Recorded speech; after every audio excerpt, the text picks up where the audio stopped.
देवरिया जिले के जिलाधिकारी जितेंद्र प्रताप सिंह ने देर शाम कलेक्ट्रेट कार्यकक्ष में जनपद के सभी 11 नगर निकायों के कार्यों की मासिक समीक्षा की, जिसमें उन्होंने विकास कार्यों को शासन की मंशा के अनुरूप उच्च गुणवत्ता के साथ निर्धारित समय सीमा में पूर्ण करने का निर्देश दिया। उन्होंने कहा कि इसमें किसी प्रकार की कोताही न बरती जाए और जन सुविधा से जुड़ी परियोजनाओं को प्राथमिकता के आधार पर पूर्ण किया जाए।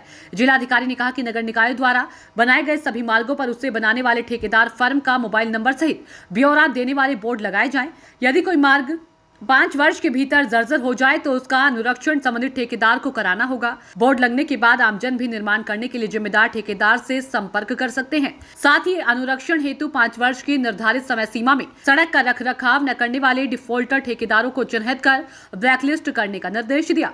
जिलाधिकारी ने 40 लाख रुपए की लागत से नगरीय झील तालाब पोखर संरक्षण योजना के तहत हनुमान मंदिर स्थित तालाब के सौंदर्यकरण का कार्य पूर्ण न होने पर गहरी नाराजगी व्यक्त की। उन्होंने इस योजना का डीपीआर बनाने वाले लोगों की जवाबदेही तय कर कार्रवाई करने का निर्देश दिया। उन्होंने कहा कि सरकारी धन का अपव्यय करने वालों की जवाबदेही तय कर कार्रवाई करना आवश्यक है। नगर पंचायत लार के ईओ को 19 जुलाई 2021 को विकास कार्य से जुड़ी परियोजना स्वीकृत करने के बाद भी कार्य शुरू न करने पर स्पष्टीकरण तलब किया है। 7 दिन के भीतर उन्हें जवाब देना होगा। जिलाधिकारी ने डोर टू डोर कूड़ा उठाने पर जोर दिया। उन्होंने कहा कि इस कार्य में यूजर चार्ज तर्क संगत आधार पर तय होना चाहिए। ईओ नगर पालिका देवरिया रोहित सिंह ने बताया कि नगर पालिका अपने क्षेत्र के 34% घरों से कूड़ा उठाने को कवर कर रही है। लार नगर पंचायत 16 में से 12 में कूड़ा उठाना कर रही है, जिस पर डीएम ने 7 दिन के भीतर शेष सभी 4 वार्डो से डोर टू डोर कूड़ा उठान सुनिश्चित करने का निर्देश दिया। जिलाधिकारी ने सभी नगर निकाय के अधिशासी अधिकारियों को अपने अपने क्षेत्रों में पड़ने वाले जल भराव के क्षेत्रों को चिन्हित करने का उचित कार्रवाई करने को कहा। जिलाधिकारी ने जनपद के सभी नगर निकाय को फॉगिंग और साफ सफाई की गतिविधियों को नियमित तौर पर क्रियान्वित करने को कहा। उन्होंने कहा कि स्वच्छता से कई तरह की बीमारियों को दूर रख सकते हैं।